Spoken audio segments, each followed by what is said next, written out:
औज़ुबिल्लाहि मिनश्शैतानिर्रजीम बिस्मिल्लाहिर्रहमानिर्रहीम। अस्सलामु अलैकुम वरहमतुल्लाहि वबरकातुहू। मोहतरम नाज़रीन इकराम, आज मैं जो बात आपसे करने वाला हूँ वो बात पर आप सब ने गौर करना है, बहुत ज़्यादा गौर करना है, सोचना है, बहुत ज़्यादा सोचना है कि हम मुसलमान दोगले मुसलमान तो नहीं। क्या हमारी मोहब्बत मुनाफिकाना मोहब्बत तो नहीं? क्या हम मक्कार मुसलमान तो नहीं? ये सब हमें सोचना पड़ेगा और यही बातें मैं आपसे करूँगा कि हम इन बातों को सोचें। ये एक हमारे लिए बहुत बड़ा लम्हा फ़िक्रिया है। तो सबसे पहले मेरी गुजारिश है तमाम नए आने वाले खुश नसीबों से कि वो चैनल को सब्सक्राइब करें, साथ लगे हुए घंटी के बटन को भी दबाएं ताकि हर आने वाली वीडियो आप तक तसलसल और बर वक्त पहुंच जाए।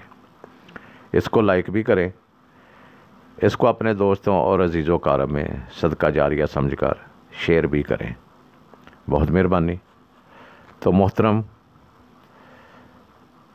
एक मसलक के अलावा यानी कि अहले तशीह के अलावा तमाम मसलक हाय मुसलमानान इस बात पर मुत्तफ़िक़ हैं कि हज़रत उस्मान गनी रज़ी अल्लाह ताला अन्हो को ज़ुल नूरैन का ख़िताब दिया गया है। उनको ज़ुल नूरैन कहा जाता है। मिंबर रसूल सल्लल्लाहु अलैहि वसल्लम पर बैठकर हमारे उलमाए कराम, हमारे आलम दीन ज़ुल नूरैन कहते हैं। क्यों कहते हैं? इसलिए कि उनके अक़द में यके बाद दीगरे आप सरकार सल्लल्लाहु अलैहि वसल्लम की दो बेटियां आई हैं, यानी कि दो नूर आए हैं। इसलिए उनको ज़ुल नूरैन, दो नूरों वाला कहा जाता है। तो ये बात काबिल गौर, काबिल तवज्जो है कि बेटियां नूर की बन गई। बेटियों को बाप को नूर मानने से अमनकारी हैं।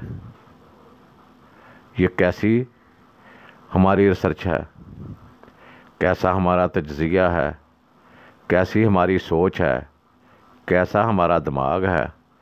बेटियों को नूर मानते हैं और बेटियों के बाप को हम नूर माँ कहते हैं, हम बशर कहते हैं। उसमें हम इम्तियाज़ात शुरू किए हुए हैं। यही हमारी सोच है। इसी बात पर हमें सोचना है कि आया ये बात दुरुस्त है, वो नूर हैं या बशर हैं।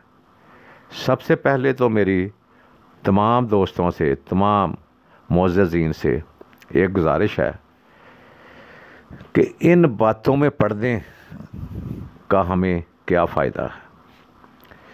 वो नूर हैं, वो बशर हैं, वो जो कुछ भी हैं, ऐसी बातें करने से, उनको जांच पड़तालने से, उनकी जांच पड़ताल करने से हमें को फ़ायदा है? क्या क़यामत के दिन रोज़े महशर में या कब्र में इस बात का सवाल होगा कि आपके नबी सल्लल्लाहु अलैहि वसल्लम नूर थे या बशर थे? वो रफ़ा जदैन करते थे या नहीं करते थे? वो नमाज हाथ बांध कर पढ़ते थे, हाथ छोड़ कर पढ़ते थे? वो नंगे सर नमाज़ पढ़ते थे या मामा या टोपी लेकर नमाज़ पढ़ते थे? इन बारे में कोई सवाल होना है? अगर होना है तो प्लीज़ मुझे भी बता दें, मुझे इल्म नहीं है। अगर नहीं होना तो हमें ऐसी बातों में जाने की क्या ज़रूरत है? ये कोई बता सकता है? क्यों हम ऐसी उलझनों में पड़े हुए हैं? क्यों ऐसी सोच रहे हैं? क्यों ऐसी बातें कर रहे हैं? क्यों इनका मुआजना कर रहे हैं? कभी आपने अपने वालिदैन का मुआजना किया? बाप का किया, दादा का किया, परदादा का किया? वो क्या थे? उनके बारे में तो कोई भी बात करे, वो चोर हो तो कोई उनको चोर कहे, आप उनको मारने पर तुल जाते हैं। आपने मेरे बाप को चोर कह दिया, आपने मेरे बाप को ये कह दिया, मेरे बाप को वो कह दिया, तो कैसी आपकी मोहब्बत है जिन पर आप अपने वालिदैन भी कुर्बान कर रहे हैं, ख़ुद भी कुर्बान हो रहे हैं, अपने बीवी बच्चे भी कुर्बान कर रहे हैं, अपनों मालो मता भी कुर्बान कर रहे हैं, हर चीज़ जिन पर कुर्बान कर रहे हैं, उनमें नूर बशर के झगड़े में पड़े हुए हैं, उनमें शक कर रहे हैं, शक व शुबात में मुब्तला हो रहे हैं। ये मोहब्बत है हमारी? क्या ये मुनाफिकाना मोहब्बत नहीं? क्या ये मक्कारी नहीं हमारी? कि क्या ये हमारा दोगलापन नहीं? अगर है तो इस पर गौर करें, अगर नहीं है तो मुझे भी बता दें।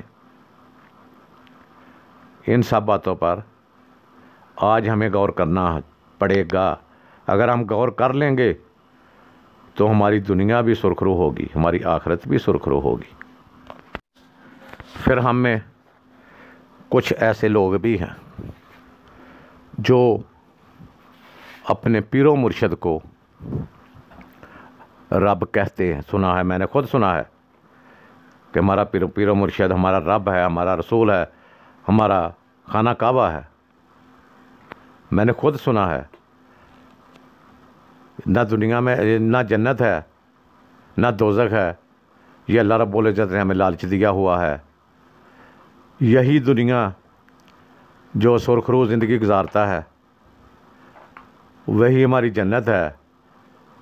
जो ज़लील व ख्वार होकर ज़िंदगी गुजारता है उसके लिए यही दोज़ख है। जिसको घर में सुकून है उसके लिए दुनिया में जन्नत है, जिसको घर में बेसुकूनी है उसके लिए दुनिया में दोज़ख है। ये मैंने खुद सुना है, मेरी उनसे बात भी हुई, बहस मुबासा भी हुआ। लेकिन मैं सिर्फ ये बताना चाहता हूँ, बल्कि पूछना चाहता हूँ उन लोगों से, उन हज़रात से जो ये कहते हैं। सबसे पहले तो मैं ये पूछना चाहता हूँ कि तौबा नऊज़ बिल्लाह अस्तगफिरुल्लाह, अल्लाह ताला माफ़ करे मेरे जो मैं बोलने वाला हूँ, कि अल्लाह ताला किसी को धोखा नहीं देता, वो किसी को लालच नहीं देता।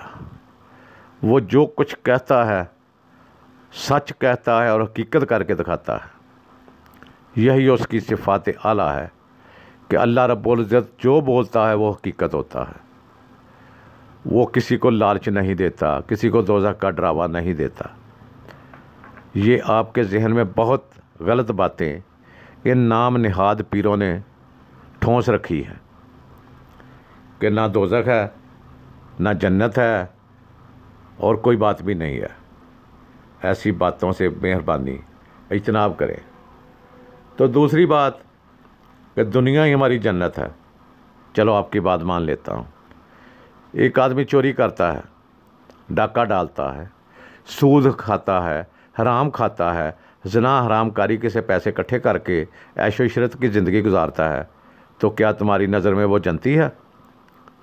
जो मेहनत मजदूरी करता है, सुबह से शाम तक तगारी लेकर मजदूरी करता है और चंद रुपए लेकर सुबह शाम अपने बच्चों का गुजारा करता है, कसम पुरसी से करता है, दुनिया के ऐशो इशरत नहीं करता, उसके पास इतने वसाइल नहीं, क्या वो दोज़खी है? लानत है तुम्हारी सोच पर, लानत है तुम पर कि कैसी सोच आपने बना रखी है कि ये दुनिया में जो ऐश कर रहा है वो जनती है, जो दुनिया में ऐश नहीं कर रहा है वो दोज़खी है। कुछ खुदा का खौफ कर ले। फिर वो कहते हैं कि हम तो पीर की नमाज़ पढ़ते हैं, हमारी पीर की नमाज ही हमारी नमाज है, पीर नहीं हमें पार ले जाना है। तो मैं इनसे पूछता हूँ, पीर ने पार लेकर जाना है, पीर की नमाज ये तुम्हारी नमाज है, पीर का वज़ू ही तुम्हारा वज़ू है, पीर का अमल ही तुम्हारा अमल है, पीर की जो भी मुंह से बोलता है वो ही तुम्हारे बोल हैं। ये बात आप कहते हैं तो मैं आपसे सिर्फ एक पूछता हूँ कि मेरे प्यारे महबूब अहमद मुज्तबा हज़रत मोहम्मद मुस्तफ़ा सल्लल्लाहु अलैहि वसल्लम से बढ़कर दुनिया में कोई पीर है? अगर है तो मुझे बताओ, मैं भी उसका मरीद होऊंगा, मैं भी उसकी बैत करूंगा। अगर उन्होंने अपनी बेटी को ये बताया था कि ए बेटी, इस वहमो गुमान में ना रहना कि मैं रसूल की बेटी हूँ, अपने अमलों से पार जाना है, ये हदीस को मानते हैं, इस फरमान को मानते हैं। जब वो अपनी बेटी को ये फरमा रहे हैं, वो उनको जन्नत में लेकर नहीं जा सकते थे? अगर पीर ने ही लेकर जाना है, मुर्शिद ने ही लेकर जाना है, तो इमाम कायनात हज़रत अली अलैहिस्सलाम करमुल्लाह वजहुल करीम को सजदे में सर शहीद होने की क्या ज़रूरत थी? इमाम हुसैन अलैहिस्सलाम को सजदे में सर कटवाने की क्या ज़रूरत थी? मुसलमानों को इस दीन की खातर, इस नमाज की खातर इतनी कुर्बानियाँ और इतनी सख्तियाँ झेलने की क्या ज़रूरत थी? वो तो मुर्शिद आज़म है दुनिया के, वो तो सबको पार ले जाते। आप इस मुर्शिद की बात कर रहे हो जो उनके जूते ऊपर लगी हुई खाक से भी करोड़ों अरबों खरबों दर्जे कम दर्जे का कीमती इंसान है। ये आपको पार ले जाएगा? सरकार सल्लल्लाहु अलैहि वसल्लम, इसका मतलब कि किसी को पार लेकर नहीं जा सकते। ये आपका नज़रिया है। को खुदा का खौफ करो, कुछ खुदा का खौफ करो, इंसान बनो। अपने आप में इंसानियत पैदा करोगे तो मुसलमान बन जाओगे। जब तक आप में इंसानियत नहीं होगी तो आप लकीर के फ़कीर ही रहेंगे। फिर ऐसे ही बोलेंगे कि मेरा मुर्शिद ही मेरा रब है, मेरा मुर्शिद ही मेरा रसूल है, मेरा मुर्शिद ही मेरा खाना काबा है, मेरा मुर्शिद ही मेरा सब कुछ है, मेरा मुर्शिद की नमाज ही मेरी नमाज है। ना वो आप नमाज़ पढ़ते हैं, ना आपका मुर्शिद नमाज़ पढ़ता है। कौन सी नमाज है आपके मुर्शिद की? जो मस्जिद के करीब नहीं जाता वो आपके मुर्शिद की नमाज है, वही नमाज आप पढ़ते हैं। फिर सजदे में सर कटवाने की कोई ज़रूरत ही नहीं थी। फिर जो सरकार सल्लल्लाहु अलैहि वसल्लम ने पढ़ ली वही नमाज सबकी है। कभी सोचा है इन बातों को? नहीं सोचा। आपको सोचने की ज़रूरत ही क्या है? आप तो लकीर के फ़कीर हैं। जिस तरफ किसी ने कह दिया उस तरफ भाग गए, और हम भागने में अव्वल आने की कोशिश कर रहे हैं। माँ बाप को हम घर में धक्के दे रहे हैं, पीर के कदम चूम रहे हैं। माँ बाप को हम खाना तक नहीं दे रहे, पीर के लिए नज़र न्याज दे रहे हैं। बहुत कुछ कर रहे हैं। मैं ये नहीं कहता कि पीर नहीं है, मुर्शिद नहीं है। मुर्शिद है, सब कुछ है। आइंदा मैं एक क्लिप बनाऊंगा जिसमें बताऊंगा कि मुर्शिद में क्या खसूसियात होनी चाहिए।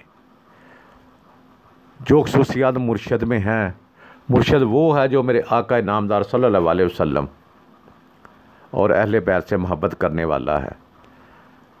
अल्लाह रब्बुल इज़्ज़त के फरमान, प्यारे रसूल सल्लल्लाहु अलैहि वसल्लम के फरमान और अहले बैत के नक्शे कदम पर चलने वाला है। वो मुर्शिद कामल है। वो मुर्शिद ऐसी कभी तरगीब नहीं देता कि जो नमाज मुर्शिद की है वह तुम्हारी है, मैं तुम्हारा रब हूँ, मैं तुम्हारा रसूल हूँ। वो मुर्शिद ऐसी तरगीब नहीं देता। वो मुर्शिद ऐसा कभी भी नहीं कहता। तो इन बातों पर भी आज ज़रूर गौर करें। हम बहुत दावे करते हैं कि हम मोहब्बत करते हैं रसूल मकबूल सल्लल्लाहु अलैहि वसल्लम से। हम मोहब्बत करते हैं आका कायनात मौला कायनात हज़रत अली अलैहिस्सलाम से। हम मोहब्बत करते हैं हज़रत इमाम हसन अलैहिस्सलाम से। हम मोहब्बत करते हैं हज़रत इमाम हुसैन अलैहिस्सलाम से। हम मोहब्बत करते हैं अहले बैत से। ये हम बहुत दावे करते हैं।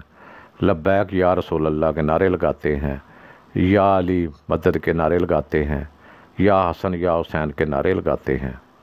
फिर हम शिकवा भी करते हैं कि हम मोहब्बत भी करते हैं अल्लाह रब्बुल इज़्ज़त फिर भी हमारी दुआएं कबूल नहीं फरमाते, कबूल नहीं करते। फिर शिकवा किस बात का है? अल्लाह रब्बुल इज़्ज़त वाज़िह तौर पर कुरान मजीद फुरकान हमीद में फरमाते हैं कि जिसने मेरे प्यारे महबूब सल्लल्लाहु अलैहि वसल्लम से मोहब्बत की उसकी मुझसे मोहब्बत है,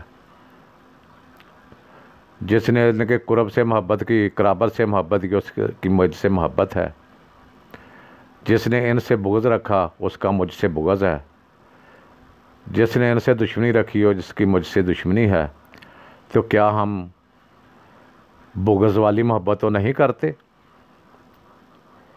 क्या हम दोगली मोहब्बत तो नहीं करते कि या हुसैन के नारे भी लगाते जाएं और यज़ीद रज़ी अल्लाह तआला अन्हु भी कहते जाएं, यज़ीद रहमतुल्लाह अलैह भी कहते जाएं? क्या हम ऐसी मोहब्बत तो नहीं करते? ये सोचा? मोहब्बत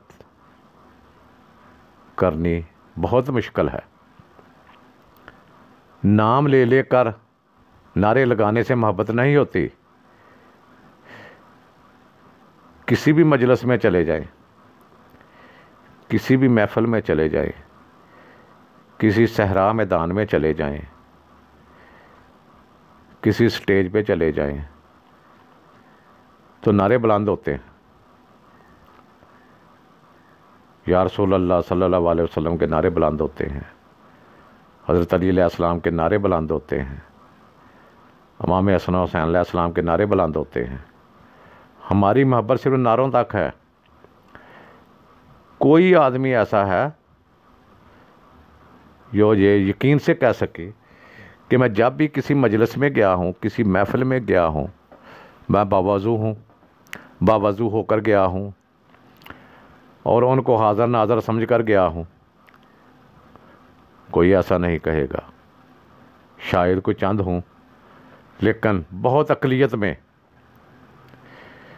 हज़रत मौला कायनात का नारे लगाते हैं, या अली मदद, या अली मदद। किस हालत में? भंग पीकर, शराब पीकर, चरसें पीकर ये नारे लगाते हैं। क्या मौला कायनात ने शराब पी? क्या मौला कायनात ने भंग पी? क्या मौला कायनात ने चरस पी? मैं पूरे वसूख से कहता हूँ कि तमाम इमाम बारगाहों में जो भी निगरान हैं, मतवली हैं, उनमें 95% चरसी हैं, शराबी हैं। ये मोहब्बत है हमारी मौला कायनात से, अहले बैत से, अल्लाह और उसके रसूल सल्लल्लाहु अलैहि वसल्लम से। उनसे मोहब्बत करनी है। कैसे करनी है? जो अल्लाह रब्बुल इज़्ज़त ने कुरान मजीद फुरकान हमीद में फ़रमाया है, उस पर मुकम्मल अमल करना है। जो मेरे प्यारे महबूब सल्लल्लाहु अलैहि वसल्लम ने फ़रमाया है, उसकी मुकम्मल पैरवी करनी है। जो अहले बैत ने हमें सबक दिया है, करबला मोहल्ला में क्या सबक दिया है, उस पर अमल करते हैं हम। या हुसैन, या हुसैन, या हुसैन का मातम भी करते हैं, आज़ादारी भी कर निकालते हैं, सब कुछ करते हैं। उन्होंने क्या सबक दिया था करबला में, उस पर अमल करते हैं। सबसे पहला सबक, ज़ालिम हुक्मरान के सामने इस्लाम की खातर, हक़ की खातर, सच की खातर ना झुकने का सबक दिया है। सर कटवा दिया, पूरा कुनबा शहीद करवा दिया, लेकिन ज़ालिम हुक्मरान जो शरीयत के मुनाफी है, उसके सामने ना झुकने का सबक दिया है। और दूसरा सबक हमें सब्र का दिया है। इतने शहीद करवाने के बावजूद भी उनका सब्र इस्तक़लाल के कदम लड़खड़ाए नहीं, वो डोले नहीं, वो अपनी जगह पर कायम रहे हैं कि जो यज़ीद ने करना है, जो आपने करना है वो कर लें, लेकिन हुसैन ज़िंदा है, हुसैन का सर झुक नहीं सकता गैर शरई हाकिमों के सामने, गैर शरई हुक्काम के सामने, गैर शरई बातों के सामने हुसैन का सर नहीं झुकेगा। तो क्या मैं आपसे पूछना चाहता हूँ, कोई आप में ऐसा जवान है कि आपके दरवाज़े पर, आपकी गली पर, आपके चौक पर को कत्ल हो जाता है, आपकी आंखों के सामने कत्ल हो जाता है, आप हक सच की गवाही देने अदालत में गए हो, आपने कभी हक सच की गवाही दी हो? जबकि कुरान मजीद फुरकान हमीद में अल्लाह रब्बुल इज़्ज़त फरमाते हैं कि जो भी जानता है अल्लाह बेहतर जानता है, गवाही को कभी ना छिपाओ, हक सच की गवाही दो, ख्वाह तुम्हारा अपना करीबी ही क्यों ना हो। क्या हमने कभी ऐसा किया है? फिर हम दावे करते हैं हमें मोहब्बत है, हमें इश्क है, हमें प्यार है। ये दोगलापन, ये मक्कारी, ये मुनाफिकाना मोहब्बत, ना अल्लाह रब्बुल इज़्ज़त को इसकी ज़रूरत है, ना आका नामदार हज़रत मोहम्मद सल्लल्लाहु अलैहि वसल्लम को इसकी ज़रूरत है, ना अहले बैत की इसकी ज़रूरत है। उनको खालिस मोहब्बत चाहिए, उनको खालिस मोहब्बत की ज़रूरत है। तो खालिस मोहब्बत हम में तब ही आएगी जब हम फ़िरका वरीयत को एक तरफ, तसब की ऐनक को उतार कर एक तरफ रख दें और सिर्फ़ राह हिदायत की ऐनक आँखों पर लगा लें, राह हिदायत का दिमाग अपने दिमाग में डाल लें, राह हिदायत का दिल अपने जिस्म में रख लें, तो फिर हमारी पक्की और सच्ची मोहब्बत होगी। फिर देखना कि अल्लाह रब्बुल इज़्ज़त की प्यारी और महबूब ज़ात किबरिया कैसे आपकी दुआएं कबूल नहीं करती, कैसे आपकी दुनिया और आखिरत को कैसे रोशन करती है। जब तक हमने अपने अंदर सच्ची मोहब्बत को पैदा ना किया, उनके नक्शे कदम पर ना चलने की कोशिश की, उनके नक्शे कदम पर चलने की कोशिश तो करें, फिर पता चलेगा। हम तो उनके नक्शे कदम पर चलने की कोशिश ही नहीं करते। हमारी तो ज़ुबानी मोहब्बत है, हमारी तो नारों में मोहब्बत है, हमारी तो जलसे जुलूसों में मोहब्बत है, हमारी स्टेजों में उनके साथ मोहब्बत है, हमारी महफ़िलों में उनके साथ मोहब्बत है, हमारे दिलों में मोहब्बत नहीं है। जब उनकी मोहब्बत अपने दिलों में हम दाखिल करेंगे तो फिर हम पक्के और सच्चे मुसलमान होंगे। तो मेरी दुआ है अल्लाह रब्बुल इज़्ज़त ज़ुल जलाल से कि ऐ रब्बुल इज़्ज़त हम सब को अपने प्यारे महबूब सल्लल्लाहु अलैहि वसल्लम और अहले बैत से सच्ची मोहब्बत करने वाला बना दे। तू ही हमारे टेढ़े दिलों को सीधा करने वाला है, तू ही हमें भटके हों को रास्ता दिखाने वाला है, तू ही हमें सिराते मुस्तकीम पर चलाने वाला है और हमें सिराते मुस्तकीम पर चला दे, उस रास्ते पर जिस रास्ते पर चलने वालों के तेरे नामो कराम हैं, तेरी रहमतें हैं, तेरी बरकतें हैं। हमें उस रास्ते पर चला दे। अपने प्यारे महबूब सल्लल्लाहु अलैहि वसल्लम के सदक़े, अहले बैत अलैहिस्सलाम के सदक़े हमें सीधे रास्ते पर चला दे और हमारे दिलों में सच्ची मोहब्बत पैदा कर दे। अहले बैत के लिए, प्यारे महबूब सल्लल्लाहु अलैहि वसल्लम के लिए और अपने लिए सच्ची मोहब्बत पैदा कर दे रब्बुल इज़्ज़त पैदा कर दे। आमीन सुम्मा आमीन। अस्सलामु अलैकुम व रहमतुल्लाहि व बरकातुहू।